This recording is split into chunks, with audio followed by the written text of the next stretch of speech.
Salam hörmətli müəllimlər. Bugün sizə inteqraldan maraqlı bir sual izah edəcəm. Buyurun suala baxaq. Sual belədir.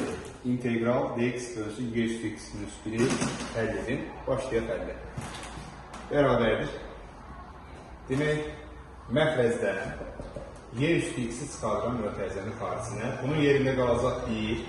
1'in yerində 1 böl y üstü x yaxud da y üstü mənfi x dx. Bərabərdir. Şimdi görək bundan sonrasını eləyə bilərik. Demək, burada əvəz etmə eləyəcəm. 1 minus y üstü mənfi x-a, burada yazar. 1 minus y üstü mənfi x-a bir u deyirəm. Hər tərəf diferensiyalayıram. Buradan du nəyə bərabərdir? 1 minus y üstü mənfi x-in törəməsi. Bu bizə verəcək y üstü mənfi x-in törəməsi mənfi y üstü mənfi x. Qarşıdakı mənfiyə görə olacaq y üstü mənfi x dx. İndi gətirib burada bunu nəzərə alaq.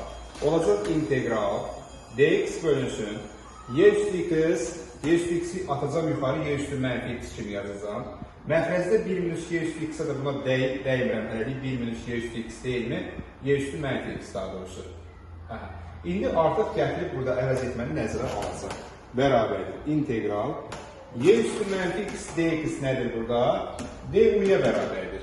Yazıram du. 1 minus y üstü mənfi x nəyə bərabərdir? U-ya bərabərdir. Böl u. Bu da bərabərdir. ln u minus s. İndi gətirib u-nun qiymətini yerine yazıram.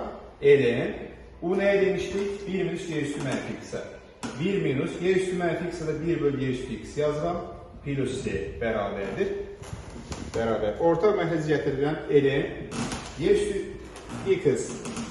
Orta məxrəc isə surətdə y üstü x minus 1 plus s. ln y üstü x minus 1 qalsın.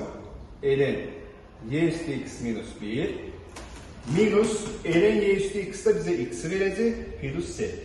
Bax, bu qədər. Sağ olun. Növbəti izahlarda görüşərik. Hələlik.